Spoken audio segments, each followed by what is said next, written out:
Hello students. आज हम करेंगे class 10th artificial intelligence first pre board examination 2025 to 26 का क्वेश्चन पेपर। नाउ आप में से काफ़ी सारे बच्चों के pre board exams right around the corner हो गए और कुछ बच्चों के तो पेपर भी चल भी रहे होंगे। तो ये वीडियो आपके लिए काफ़ी इंपॉर्टेंट होने वाली है। इससे आपकी एआई की रिवीजन अच्छी तरह से हो जाएगी और जिन बच्चों के एग्ज़ाम्स हो गए वो अपने आंसर्स को मिला सकते हैं या थोड़ा सा लर्न भी कर सकते हैं फॉर फ्यूचर पर्पसेस। तो चलिए हम शुरू करते हैं विद सेक्शन है ऑब्जेक्टिव टाइप क्वेश्चंस। इसका फर्स्ट क्वेश्चन है, सबसे पहले क्वेश्चन 1 एम्प्लॉयबिलिटी स्किल्स। ना हम यहाँ पे लिख रखा है कि हमें एनी 4 आंसर करना है आउट ऑफ द 6, लेकिन हम 6 आउट ऑफ 6 सारे के सारे क्वेश्चंस को सॉल्व करेंगे। So let's start with question 1 का first part. Smart method can be used in to set goals to make you successful in your career and personal life. What does A in SMART stand for? ना आपने सुना होगा smart के बारे में, smart methods. तो जो smart method है वो एक तरीका होता है जिससे आप अपने गोल्स को सेट कर सकते हो और सक्सेसफुल हो सकते हो अपने करियर में और पर्सनल लाइफ में। जो ए है स्मार्ट में, जो स्मार्ट है वो एक एक्रोनिम है, मतलब वो एक छोटा तरीका है बहुत सारे वर्ड्स को एक्सप्रेस करने का। तो जो स्मार्ट है उसमें ए की फुल फॉर्म क्या होती है? What does A stand for in smart? तो स्मार्ट गोल्स में क्या क्या आता है? स्मार्ट गोल्स में होता है स्पेसिफिक, मेजरेबल, अचीवेबल, रेलिवेंट और टाइम बाउंड। ठीक है, ये होता है स्मार्ट की फुल फॉर्म। तो आपको ए का मतलब पता चल जाएगा। ए का मतलब क्या होता है? अचीवेबल, कि जो वो गोल है वो रियलिस्टिकली आप अचीव कर सकते हो। फॉर एग्जाम्पल अगर बोल देते हैं किसी बच्चे के एग्जाम्स में, फर्स्ट एग्जाम में 5 डेज बचे हुए हैं और उसने बिल्कुल भी प्रिपरेशन नहीं कर रखी, जीरो प्रिपरेशन कर रखी है, ठीक है, तो फिर वो कैसे एक्सपेक्ट कर सकता है? हो भी सकता है, लेकिन जनरली बोले जाए काफ़ी अनरियलिस्टिक है कि वो उस एग्ज़ाम में काफ़ी अच्छे स्कोर करेगा। या बोल देते हैं 3 डेज बचे हुए किसी बच्चे के एग्जाम्स में और वो चाहता है कि वो 95% या 100% लाए इस एग्ज़ाम में, तो वेरी डिफिकल्ट होएगा, काफ़ी अनरियलिस्टिक होएगा। इसलिए उसको एक अचीवेबल गोल करना चाहिए। 80%, 75%, जो भी उस बच्चे की कैपेबिलिटी है। ऑफकोर्स ये तब है जब उस बच्चे ने 0% प्रिपरेशन कर रखी है उस एग्ज़ाम की। अगर ज़्यादा दिन बचे हुए हैं या उसने थोड़ी अच्छी प्रिपरेशन पहले से कर रखी है तो फिर वो थोड़ा हायर गोल भी सेट कर सकता है कि वो अचीवेबल होएगा। तो जो गोल जो रियलिस्टिकली आप अचीव कर सकते हो उसको हम बोलते हैं achievable. So the A in SMART stands for achievable, option C. पर second part, which of the following is not a key element of self management skills? इनमें से कौन सा एक की एलिमेंट नहीं है सेल्फ मैनेजमेंट स्किल्स का? It is option B, not taking feedback. अगर आप फीडबैक नहीं लोगे, जो फीडबैक है वो आपको सजेशन देता है जिससे आप इम्प्रूव कर सकते हो, जान सकते हो कि किन चीज़ों में आप अच्छे हो। तो अगर आप किसी के फीडबैक को लोगे ही नहीं, अलाउ ही नहीं करोगे, तो फिर आप कैसे इम्प्रूव करोगे? अगर आप किसी चीज़ में लैग बिहाइंड करते हो in comparison to your peers, कोई चीज़ आपका एक वीक पॉइंट है, तो अगर आप फीडबैक को एक्सेप्ट ही नहीं करोगे तो आप कैसे जानोगे कि आप उसको इम्प्रूव कैसे कर सकते हो? ठीक है, तो not taking feedback is not a key element of self management skills. आपको फीडबैक लेना चाहिए, ठीक है। बाकी सब जो prioritising your work, goal setting और staying updated about new practices, ये सारे के सारे की एलिमेंट्स हैं। तो ये गलत होएगा। अगर आप ACD चुनोगे तो ये गलत होएंगे, इसलिए ऑप्शन बी करेक्ट है। फिर third, which of the following is a quality of successful entrepreneur? जो भी सक्सेसफुल एंटरप्रेन्योर्स होते हैं उनकी एक इम्पॉर्टेंट क्वालिटी क्या होती है? It is that they are hard working. वो बहुत मेहनती होते हैं और वो काफ़ी डेडिकेटेड होता है अपने बिजनेस में, ठीक है। जो उन्होंने वेंचर शुरू करा होता है उसमें काफ़ी डेडिकेटेड होते हैं, काफ़ी समय लगाते हैं और काफ़ी हार्ड वर्क करते हैं। तो ये एक क्वालिटी है एक सक्सेसफुल एंटरप्रेन्योर की। जो लेज़ी है वो एक क्वालिटी नहीं है। लेस कॉन्फिडेंट और रेजिस्टेंस टू चेंज वो नहीं है, क्योंकि अगर आप लेज़ी हो गए तो आप एक बिजनेस को सही से नहीं हैंडल कर पाओगे। सिमिलरली अगर आप अपने बिजनेस में, अपने बिजनेस आइडिया में कॉन्फिडेंस ही नहीं रखोगे तब भी आप नहीं चला पाओगे। और फाइनली रेजिस्टेंस टू चेंज, जो नए अच्छे अच्छे मेथड्स है अगर आप उनसे भी रेजिस्टेंट रहोगे तब भी आप नहीं चला पाओगे। फॉर एग्जांपल आज का इंटरनेट का ज़माना है, ठीक है, आजकल इंटरनेट का ज़माना है, इंटरनेट का समय है। तो जो लोग जो इंटरनेट को अडॉप्ट नहीं करेंगे उनको बिजनेस चलाना काफ़ी मुश्किल होएगा, काफ़ी चांसेस है कि वो कभी सक्सीड ना हो पाए। इसलिए रेजिस्टेंस टू चेंज एक क्वालिटी नहीं है। एंड कौन सी एक क्वालिटी है, वो है हार्ड वर्किंग। और आप हार्ड वर्क करोगे then your efforts will pay off. फिर फोर्थ है the most important software in any computer is the dash. This is the software that starts working as soon as we switch on a computer. सबसे important software क्या है किसी भी computer में, सबसे important वो क्या है? It is operating system. जो ऑपरेटिंग सिस्टम है वो एक सॉफ्टवेयर मानी जाती है and it is the most important software in a computer. क्योंकि जो ये वाली सॉफ्टवेयर है ये शुरू होने लग जाती है as soon as we switch on a computer.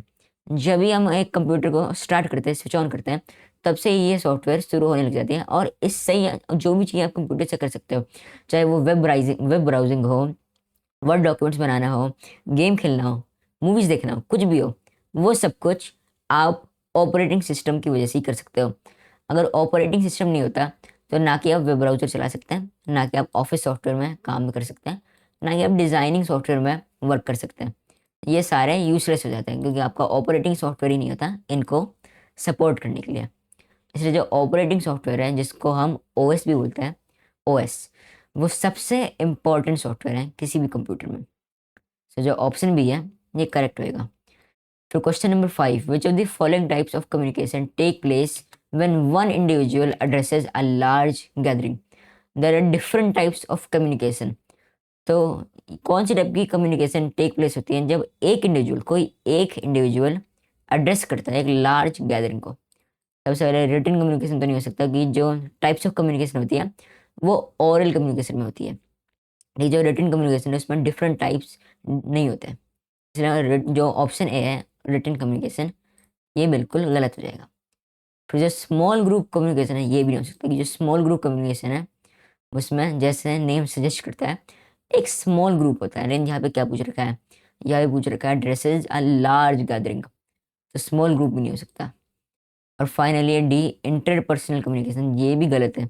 Interpersonal communication यानी कि कोई एक इंसान किसी दूसरे इंसान से बात कर रहे हैं, there are only two people in interpersonal communication, तो ये भी फॉल्स है। आप एक लार्ज गैदरिंग को एड्रेस कर रहे हो, ना कि कोई टू लोगों को या कोई फोर लोगों को, कोई स्मॉल ग्रुप को, इन दोनों फॉर्म्स ऑफ कम्युनिकेशन में।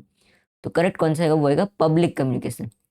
पब्लिक कम्युनिकेशन जैसे कि जो पब्लिक स्पीकिंग होती है, जैसे कि जब इलेक्शंस होते हैं, ठीक है, तो जो नेता होता है वो लार्ज ग्रुप ऑफ पीपल को एड्रेस करता है, ठीक है, तो वो एक तरह से पब्लिक कम्युनिकेशन माना जाएगा, ठीक है, क्योंकि इसमें कोई एक इंसान एक लार्ज ग्रुप ऑफ पीपल को एड्रेस करता है, उनसे बातें करता है, इसलिए उनको एक मैसेज बताता है। इसलिए जो ऑप्शन भी है पब्लिक कम्युनिकेशन, ये करेक्ट रहेगा। फिर ऑप्शन है असर्शन रीजन। असर्शन है organic farming technique is an example of green skill that is essential for sustainable agriculture. और रीज़न है organic farming technique prioritize environment friendly and sustainable practices such as using natural fertilizer, avoiding synthetic pesticide and promoting soil health. तो यहाँ पे हम इनको individually analyse करते हैं। सबसे पहले असर्सन रीज़न, जो असर्सन है उसमें क्या लिखा है कि जो ऑर्गेनिक फार्मिंग है वो एक अच्छी टेक्निक है, एग्जाम्पल है एक ग्रीन स्किल का। हमने ग्रीन स्किल्स पढ़े होंगे। ग्रीन स्किल वो स्किल्स होता है किसी भी वर्क में, किसी भी लाइवलीहुड में, जिससे आप मिनिमम डैमेज कर सकते हैं इन्वायरमेंट को और सस्टेनेबल डेवलपमेंट को प्रमोट करते हैं ग्रीन स्किल्स। तो जो ऑर्गेनिक फार्मिंग है वो एसेंशियल है ग्रीन स्किल्स के लिए और सस्टेनेबल एग्रीकल्चर के लिए। तो जो ये वाली स्टेटमेंट है बिल्कुल करेक्ट है, ठीक है। जो ऑर्गेनिक फार्मिंग वो एक ग्रीन स्किल का एग्जाम्पल है that is essential for sustainable agriculture. जो असर्शन करेक्ट है। फिर जो रीजनिंग है ये भी करेक्ट है कि जो ऑर्गेनिक फार्मिंग है वो इन्वायरमेंट फ्रेंडली और सस्टेनेबल प्रैक्टिस को प्रायोरिटाइज करता है, उनको इंपॉर्टेंस देता है, जैसे कि यूजिंग नेचुरल फर्टिलाइजर जैसे कि मैन्योर, अवॉइडिंग सिंथेटिक पेस्टिसाइड और प्रमोटिंग सॉइल हेल्थ। ये सब कुछ ऑर्गेनिक फार्मिंग करता है, तो रीज़न भी करेक्ट है। और जो असर्शन और रीज़न की एक्सप्लेनेशन है जो उनके बीच में रीजनिंग बन रही है ये भी करेक्ट है। जो रीज़न है वो असर्शन को करेक्टली एक्सप्लेन कर सकता है।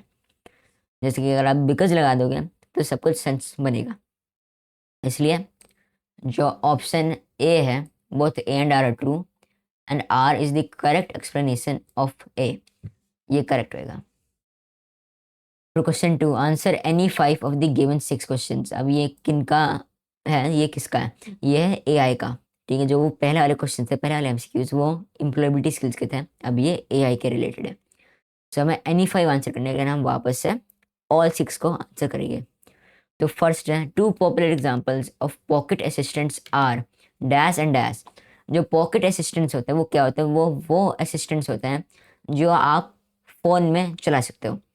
तो इनके एग्जांपल्स क्या हैं, वो है सीरी और गूगल असिस्टेंट। ठीक है, ठीक है, सीरी और गूगल असिस्टेंट।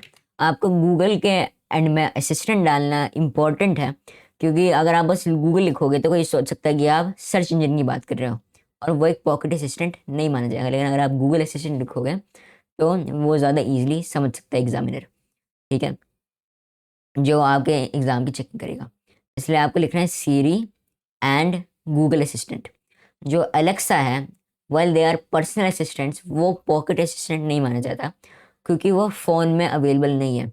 जो भी असिस्टेंट्स फ़ोन में अवेलेबल होएगा उनको ही पॉकेट असिस्टेंट माना जाएगा। इसलिए आप ये नहीं लिख सकते कि Alexa is a pocket assistant, वो गलत होएगा। थर्ड में सेकंड है, which of the following contributes the efficiency of an AI project. इनमें से कौन सी चीज़ है जो एक एआई प्रोजेक्ट की एफिशिएंसी में कंट्रीब्यूट करता है। It is relevant and authentic training data. अगर जो आपका ट्रेनिंग डेटा है जो आप एआई को फीड करते हो, क्योंकि किसी भी एआई प्रोजेक्ट में सबसे इंपॉर्टेंट चीज़ क्या होती है, वो होता है डेटा। अगर डेटा नहीं दोगे आप करेक्ट वाला, या दोगे ही नहीं, तो जो वो एआई प्रोजेक्ट है वो यूजलेस है। ठीक है, क्योंकि अगर उसके पास डेटा ही नहीं होगा तो वो कैसे एनालाइज कर सकता है किसी भी चीज़ को। इसलिए ट्रेनिंग डेटा फीड करना इंपॉर्टेंट चीज़ है। और उससे भी इम्पोर्टेंट चीज़ क्या है, जो वो ट्रेनिंग डेटा जो आप दे रहे हो वो रेलिवेंट और ऑथेंटिक हो। ठीक है, ऑथेंटिक मतलब वो ट्रू डेटा हो, कोई फॉल्स डेटा ना हो, गलत डेटा ना हो।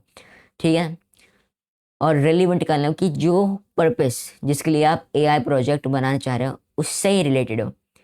अगर आप एक ऐसा बोल देते आप कंप्यूटर विजन से रिलेटेड एआई प्रोजेक्ट बनाना चाह रहे हो जो आइडेंटिफाई कर सकता है कि कौन से टाइप का फ्रूट है, तो आप बस फ्रूट से रिलेटेड ही तो डेटा फीड करोगे उसको।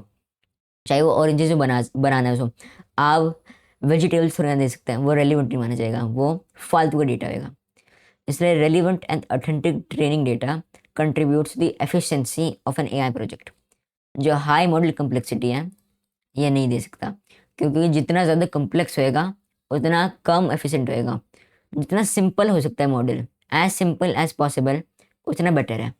अगर आप नीडलेसली कम्प्लेक्स करोगे तो फ़ायदा नहीं होएगा।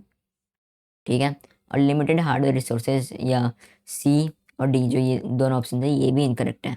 लेकिन रेलिवेंट और ऑथेंटिक ट्रेनिंग डेटा ये करेक्ट माने जाएंगे।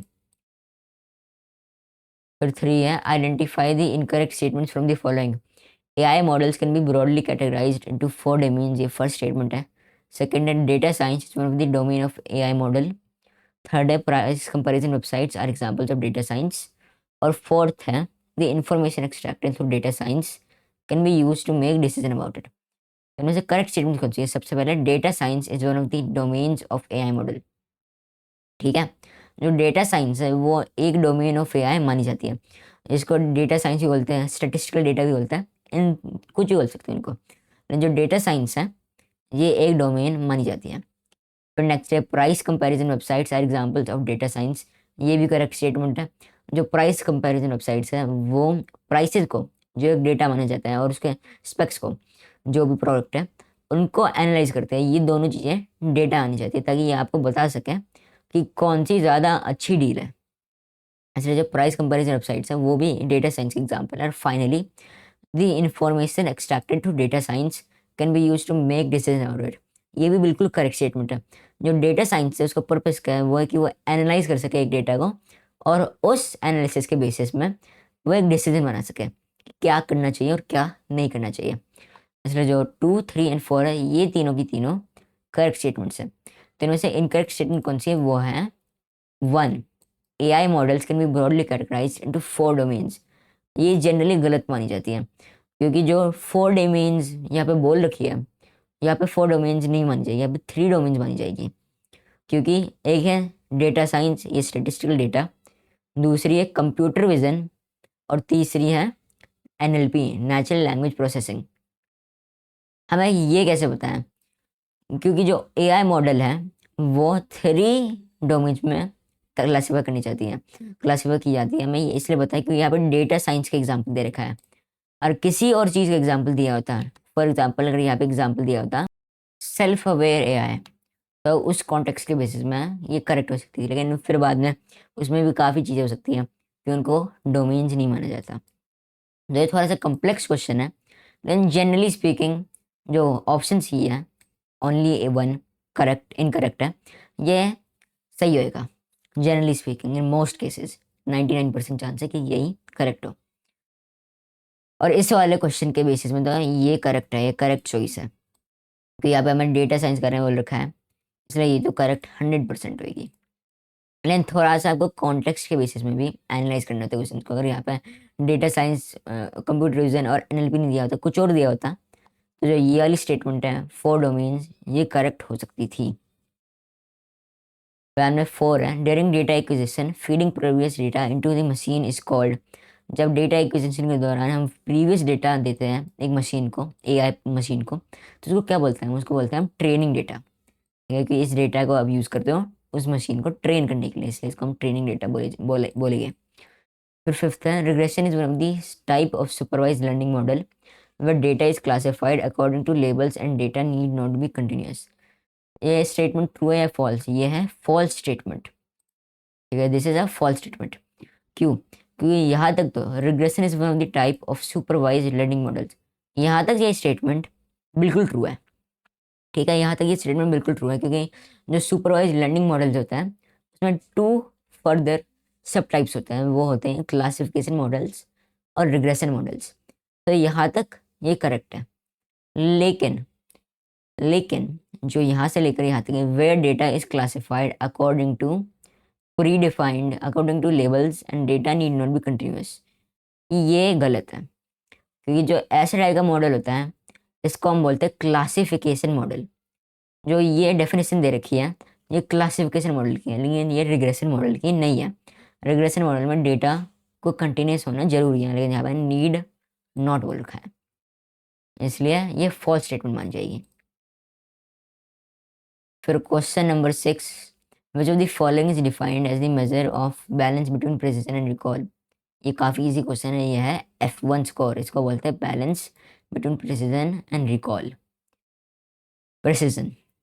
फिर क्वेश्चन 3 का फर्स्ट पार्ट, फर्स्ट है, is one of the parameter for evaluating a model's performance and is defined as the fraction of positive cases that are correctly identified। तो इसको क्या बोलते हैं? इसको हम बोलते हैं रिकॉल। ठीक है, इस चीज़ को हम बोलते हैं रिकॉल। फिर सेकंड है, in the AI project cycle which of the following represent the correct order of steps. जो एआई प्रोजेक्ट साइकिल है जो आपने बार बार पढ़ी होगी, उसमें करेक्ट ऑर्डर क्या होता है स्टेप्स का? वो होता है ऑप्शन बी, प्रॉब्लम स्कोपिंग, फिर डेटा एक्विजिशन, फिर डेटा एक्सप्लोरेशन, मॉडलिंग और एवेल्यूशन। याद रखना आपको ऑर्डर ऑफ स्टेप्स बताने हैं यहाँ पे। यहाँ पे जो भी चीज़ दे रखी है वो सब कुछ बिल्कुल सेम है, बस ऑर्डर डिफरेंट है। तो जो ये वाला ऑप्शन बी का ऑर्डर है करेक्ट होएगा। सबसे पहले की प्रॉब्लम स्कोपिंग, आप जानोगे कि प्रॉब्लम जो आप सॉल्व करना चाहते हो वो क्या है, और आप इसको फाइंड कर सकते हो using the 4 Ws problem canvas. फिर सेकंड आता है डेटा एक्विजिशन, जहाँ पे उस प्रॉब्लम को सॉल्व करने के लिए नेसेसरी डेटा आप कलेक्ट करते हो। फिर आता है डेटा एक्सप्लोरेशन, जहाँ पे आप अपने डेटा को एनालाइज करते हो, जो आपने कलेक्ट करा है, और देखते हो उसमें कोई इनकरेक्ट या आउटडेटेड डेटा तो नहीं है, और उनको रिप्लेस करते हो जो भी ऑब्सोलीट डेटा है जिसकी ज़रूरत नहीं है आपको। फिर बाद में आता है मॉडलिंग, जिसमें आप अपने एआई मॉडल को बनाते हो, और अलग अलग टाइप से मॉडल्स होते हैं, सब मैंने आपको बताना चाहे सुपरवाइज लर्निंग हो या अनसुपरवाइज हो। फिर फाइनल होता है एवेल्यूएशन, जहाँ पे आप अपने एआई मॉडल को टेस्ट करते हो, एवेल्यूएट करते हो कि वो सही से काम कर रहा है या नहीं, और फिर बाद में नेसेसरी चेंजेस करते हो। फिर इस सब के बाद एक एक्स्ट्रा स्टेप और होता है जो उन्होंने यहाँ पे लिस्ट नहीं करा, होता है डिप्लॉयमेंट, जहाँ पे अपने एआई मॉडल को डिप्लॉय करते हो फॉर पब्लिक, और उनके फीडबैक के बेसिस में अपडेट करते हो। तो जो ऑप्शन बी का अरेंजमेंट है ये करेक्ट है। फिर third part, dash is a concept to unify statistics, data analysis, machine learning and the related methods in order to understand and analyse actual phenomena with data. ये कौन सी चीज़ को describe करता है? डिस्क्राइब करता है डेटा साइंस को। ठीक है, ये डेटा साइंस को डिस्क्राइब कर रहा है, ये पूरी की पूरी डेफिनेशन। फिर फोर्थ है, इन computer vision which of the following task is use for multiple objects. जो कंप्यूटर विजन है इसमें बस आप एक ऑब्जेक्ट कि तो फोटो नहीं खींच रहोगे या वीडियो में बस एक ऑब्जेक्ट नहीं आ रहेगा फ्रेम में, मल्टीपल ऑब्जेक्ट्स आते हैं ऑफ्टन टाइम्स। तो इनमें से कौन सा टास्क है जिसको यूज़ किया जाता है मल्टीपल ऑब्जेक्ट्स के लिए? इट इज़ ये इंस्टेंस सेगमेंटेशन। इंस्टेंस सेगमेंटेशन में क्या होता है, उसमें आप ऑब्जेक्ट्स को आइडेंटिफाई करते हो और क्लासिफाई करते हो। ठीक है, जैसे कि बोल देते हैं आपने एक फ़ोटो ली, या कंप्यूटर विजन में एक ऑब्जेक्ट, दो ऑब्जेक्ट्स हैं, एक होता है कैट और डॉग। तो जो इंस्टेंस सेगमेंटेशन के थ्रू जो वो डिफरेंट ऑब्जेक्ट्स हैं उनको आउटलाइन कर सकते हो, आइडेंटिफाई कर सकता है आपका कंप्यूटर या एआई मॉडल, और उसके साथ साथ क्लासिफाई कर सकता है कि कौन सा ऑब्जेक्ट क्या है। ठीक है, इसलिए जो ऑप्शन ये इंस्टेंट सेगमेंटेशन, ये करेक्ट ऑप्शन है। फिर फिफ्थ है, in spam email detection which of the following will be considered a false negative. इनमें से कौन सा फॉल्स नेगेटिव माना जाएगा? फॉल्स नेगेटिव का मतलब कि जो आउटकम है वो फॉल्स है और वो आउटकम ट्रू होनी चाहिए थी। ठीक है, तो क्या आएगा? वो आएगा when a spam email is mistakenly identified as legitimate. ठीक है, जब एक स्पैम ईमेल है उसको गलती से आइडेंटिफाई कर दिया एक लेजिटिमेट ईमेल, और जो यूज़र है उनके नॉर्मल इनबॉक्स में चला गया। ठीक है, तो इसको एक फॉल्स नेगेटिव कंसिडर किया जाएगा स्पैम ईमेल डिटेक्शन के दौरान। फिर सिक्स्थ है, which of the following application is not associated with natural language processing, NLP.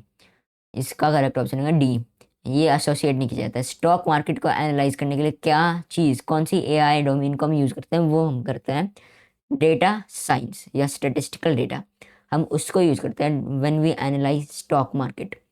ठीक है, लेकिन ये चीज़ नेचुरल लैंग्वेज प्रोसेसिंग का काम नहीं होता। नेचुरल लैंग्वेज प्रोसेसिंग क्या करता है, वो सेंटिमेंट एनालिसिस, मतलब किसी यूज़र के मैसेजेस के बेसिस में और या टेक्स्ट के बेसिस में, बोलते किसी ने ईमेल भेजा है तो उसके बेसिस में वो टोन या उसके इमोशन को आइडेंटिफाई करता है, या स्पीच रिकग्निशन और स्पैम फिल्टरिंग इन ईमेल्स। ठीक है, ये ABC, इन तीन चीज़ों के लिए नेचुरल लैंग्वेज प्रोसेसिंग को यूज़ किया जाता है, लेकिन स्टॉक मार्केट एनालिसिस के लिए नहीं। फिर फोर्थ है, answer any 5 of the given 6 questions. First है, which of the following is a feature of document classification. ये वेरी इजी क्वेश्चन है। इसका फीचर क्या होता है डॉक्यूमेंट क्लासिफिकेशन का? To help in classifying the type and genre of a document. Pretty self explanatory, आप समझ जाओगे ये आंसर क्यों होगा। फिर बाद में सेकंड है two conditions when prediction matches with the reality are true positive and true negative. ये दो कंडीशन होती है जहाँ पे जो प्रिडिक्शन है एक एआई मॉडल की, वो रियलिटी से मैच करती है, जो एक्चुअली में करेक्ट प्रिडिक्शन है उससे मैच करती है, वो है ट्रू पॉजिटिव और ट्रू नेगेटिव। और इनका ऑपोजिट क्या होगा? फॉल्स पॉजिटिव और फॉल्स नेगेटिव। तो में थर्ड है, which of the following is the correct feature of neural networks. इनमें से एक फीचर क्या है न्यूरल नेटवर्क का? वो है they are modelled on human brain and nervous system. ठीक है, जो न्यूरल नेटवर्क्स है वो मॉडल किए जाते हैं on the basis of the actual real human brain और हमारा नर्वस सिस्टम, उनके बेसिस में हमें जो न्यूरल नेटवर्क्स है वो बनाई जाती है। फिर फोर्थ है, with reference to AI domain explain the term CV. Now CV क्या होती है? वो होता है कंप्यूटर विजन। ठीक है, सीवी की फॉर्म क्या होती है? Computer vision. तो आप एक्सप्लेन कैसे करोगे इसको? मैं आपके लिए लिख देता हूँ। ठीक है, ठीक है, जो कंप्यूटर विजन है ब्रैकेट्स में लिख दिया CV is a domain of AI which enables computers to process, analyze and interpret visual media like images and videos। ठीक है, जो कंप्यूटर विजन है वो एक AI की डोमेन है जो इनेबल करती है कंप्यूटर का प्रोसेस कि वो देख सके एक तरह से, essentially see, it allows the computer to see, अगर सिंपल टर्म्स में बोले, एनालाइज और इंटरप्रेट मतलब उसके बेसिस में एक डिसीजन कर सकें विजुअल मीडिया जैसे कि इमेजेस और वीडियोस। ठीक है, दैट इज कंप्यूटर विजन या सीवी। फिर फिफ्थ है, under dash one looks at various parameters which affect the problem we wish to solve as this would make many lives better. क्या होएगा ये होएगा प्रॉब्लम स्कोपिंग। प्रॉब्लम स्कोपिंग के अंदर ये सब कुछ किया जाता है। ये इस क्वेश्चन का आंसर फिफ्थ का प्रॉब्लम स्कोपिंग। फिर सिक्स्थ है, in this learning model the data set which is fit to the machine is labelled. Named model, ये कौन सा टाइप का एआई मॉडल है? ये है सुपरवाइज्ड लर्निंग मॉडल, ठीक है, ये कौन सा ए मॉडल है, ये सुपरवाइज्ड लर्निंग मॉडल, ठीक है, ये एक सुपरवाइज्ड लर्निंग मॉडल है जो इस क्वेश्चन में डिस्क्राइब कर रखा है। तो क्वेश्चन नंबर 5 है, answer any 5 out of the given 6 questions. Assertion A है, the term used to refer to the number of pixels in an image is resolution. जो असर्शन है वो बिल्कुल करेक्ट है। जो रेजोल्यूशन है, it is used to refer to number of pixels किसी भी एक इमेज में। तो रीजन है, resolution in an image denotes the total number of pixels it contains, usually represented as height multiply width. Now surprisingly जो ये reason है ये गलत है। क्यों? सबसे पहले जो ये रीजन है ये यहाँ से लेकर यहाँ तक, यहाँ से लेकर रेजोल्यूशन से लेकर contains, resolution in an image contain in an image denotes the total number of pixels it contains, यहाँ तक ही सही है, ठीक है। लेकिन गलती कहाँ से हुई है? गलती हुई है हाइट मल्टीप्लाई विथ। यहाँ पे लिख रहे हैं usually represented as height multiply with, ये चीज़ गलत है। यहाँ पे लिखना चाहिए था विथ मल्टीप्लाई हाइट। अगर यहाँ पे विथ मल्टीप्लाई हाइट लिखा जाता तो ये रीजन भी करेक्ट होता और एक्सप्लेनेशन भी करेक्ट होती। फिर ऑप्शन है assertion is correct, reason is correct and reason explains assertion, वो होता। लेकिन इस छोटी सी मिस्टेक की वजह से ये रीजन भी गलत हो गया। मैं ये आपको इसलिए बता रहा हूँ कि काफ़ी सारे बच्चे हैं जो है वो इन सब की फर्स्ट लाइन को देखते हुए या वो इस चीज़ को नोटिस नहीं करते कि इस वाली गलती को, हाइट मल्टीप्लाई विथ वाली गलती को नोटिस नहीं करते हैं और इसकी बेसिस में ऑप्शन ए को टिक कर देते हैं, वो गलत आंसर है, ठीक है। आपको छोटी सी छोटी चीज़ों को भी छोटी सी छोटी चीज़ों में भी ध्यान डालना चाहिए, नहीं तो आपका क्वेश्चन बिल्कुल आसानी से गलत हो सकता है। आपका आंसर क्यों, जो हाइट मल्टीप्लाई है ये गलत है। हम विथ मल्टीप्लाई हाइट से रिप्रेजेंट करते हैं। जैसे कि एक एच डी रेजोल्यूशन की स्क्रीन को देख लो। जो एच डी रेजोल्यूशन की स्क्रीन होती है, एच डी नहीं एफ एच डी, जो फुल हाई डेफिनेशन होती है, ये चीज़ जो कंप्यूटर के मॉनिटर्स होते हैं, ठीक है, जो कंप्यूटर के लिए मॉनिटर्स होते हैं उनके लिए एफ एच डी यूज़ होती है जनरली। तो जो फुल हाई डेफिनेशन स्क्रीन होती है उनको कैसे रिप्रेजेंट करते हैं? उनको रिप्रेजेंट करते हो 1920 मल्टीप्लाई 1080, ठीक है, 1920 मल्टीप्लाई 1080, जिसमें जो 1920 है वो है विथ और जो 1080 है वो है हाइट, ठीक है। लेकिन अगर आप ऐसे रिप्रेजेंट करोगे तो क्या हो जाएगा, जो होएगा अगर हाइट मल्टीप्लाई विथ रिप्रेजेंट करोगे तो हो जाएगा 1080 मल्टीप्लाई 1920, और इससे काफ़ी सारे लोग कंफ्यूज हो सकते हैं क्योंकि ये यूजुअल तरीका नहीं है स्क्रीन को रिप्रेजेंट करने का, किसी चीज़ के रेजोल्यूशन को रिप्रेजेंट करने का, ठीक है। इसलिए जो 1920 मल्टीप्लाई 1080 है ये करेक्ट तरीका होगा विथ मल्टीप्लाई हाइट। लेकिन यहाँ पे हाइट मल्टीप्लाई विथ कर दिया इसलिए रीज़न गलत माना जाएगा और option C A is true but R is false, ये करेक्ट माना जाएगा, ठीक है। A is true but R is false ये करेक्ट ऑप्शन माना जाएगा। तो जैसे आपने देखा है एक छोटी सी ओवरसाइट के बेसिस में ये पूरा क्वेश्चन आपका गलत हो सकता है, इसलिए आपको हर एक छोटी चीज़ों में भी ध्यान देना चाहिए। फिर सेकंड है, when a machine possesses the ability to mimic human traits, i.e. make decisions, predict the future, learn and improve on its own, it is said to have। जब भी एक मशीन ये सारी ह्यूमन ट्रेड्स को जैसे decision making, future prediction, learning और improving on its own को mimic कर सकती है, कॉपी कर सकती है, तब क्या बोलते हैं इसको? हम बोलते हैं आर्टिफिशियल इंटेलिजेंस यानी कि एआई। फिर स्टेटमेंट 1 है, to evaluate a model's performance we need either precision और रिकॉल। और स्टेटमेंट 2 है, when the value of both precision and recall is 1, the F1 score is 0। तो इसमें क्या आएगा करेक्ट आंसर? इसमें करेक्ट आंसर होगा option number B. Both statement 1 and statement 2 are incorrect. पूछो क्यों? क्योंकि जो स्टेटमेंट 1 है, to evaluate a model's performance, यहाँ पे गलती ये है कि यहाँ पे आइदर लिख रखा है, आइदर। या हमें अगर हम किसी एक चीज़ में ध्यान रखे गए या तो प्रिसीजन में या रिकॉल में, तो हम एक्यूरेटली एक मॉडल की परफॉर्मेंस को इवैल्यूएट नहीं कर सकते। हमें दोनों चीज़ों की ज़रूरत होगी।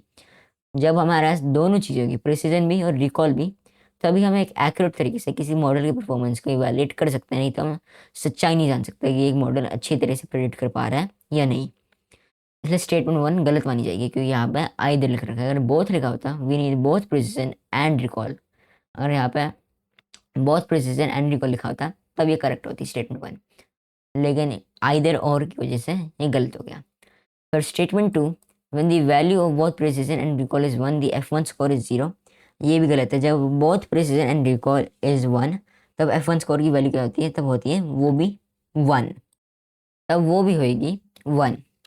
ठीक है, 0 तो हो ही नहीं सकती, 0 होना है इम्पॉसिबल। इस केस में अगर दोनों के दोनों प्रिसिजन और रिकॉल दोनों के दोनों 1 होएगा, अगर दोनों के दोनों 0 होता है तब सेंस बनाता। फिर बाद में ऑप्शन बी का ये है आंसर, करेक्ट आंसर थर्ड का। फिर फोर्थ है the concept of dash is use to apply face filters on various social media platforms. ठीक है, तो कौन सा चीज़ यूज़ की जाती है, कौन सी डोमेन ऑफ एआई यूज़ करी जाती है इसको करने के लिए? ये होती है कंप्यूटर विजन। ये जो कंप्यूटर विजन है, it is use to apply face filters on various social media platform, चाहे वो स्नैपचैट हो, इंस्टाग्राम हो, कुछ भी हो।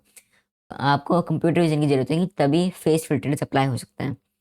ठीक है, जो एनएलपी है वो लैंग्वेज से रिलेटेड है, इसलिए गलत होएगा। डेटा साइंस डेटा को एनालाइज करते हैं और यहाँ पे कोई डेटा एनालाइज करने के लिए है नहीं खास, इसलिए ए और सी गलत है। और जो ब्लॉकचेन टेक्नोलॉजी है वो जनरली एआई से रिलेटेड नहीं है, वो अलग ही चीज़ है इन मोस्ट केसेस, इसलिए डी भी गलत होएगा। So option B is correct. फिर फिफ्थ है the 4Ws problem canvas helps in identifying the key elements related to the given problem. Which of the following is not one of the blocks of the problem canvas? जो 4Ws problem canvas है उसमें क्या क्या चीज़ें होती है? उसमें होता है व्हाट, वेयर, वाई और हु। ठीक है, ये चीज़ें होती है 4Ws प्रॉब्लम कैनवस में, लेकिन क्या नहीं होता? वो होता है व्हेन। जो व्हेन है it is not a part of the 4Ws problem canvas, इसलिए करेक्ट आंसर रहेगा।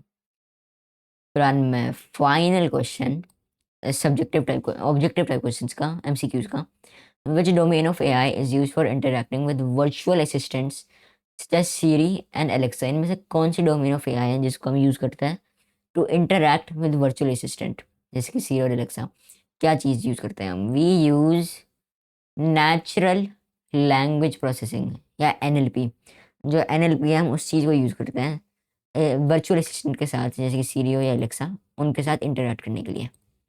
और ऐसे ही हमारा पूरा का पूरा सेक्शन है ऑब्जेक्टिव टाइप क्वेश्चंस कंप्लीट हो जाता है। हम इस वीडियो के नेक्स्ट पार्ट में ख़त्म करेंगे section B subjective type questions को। Till then I hope you all enjoy the video, learn something new and bye bye.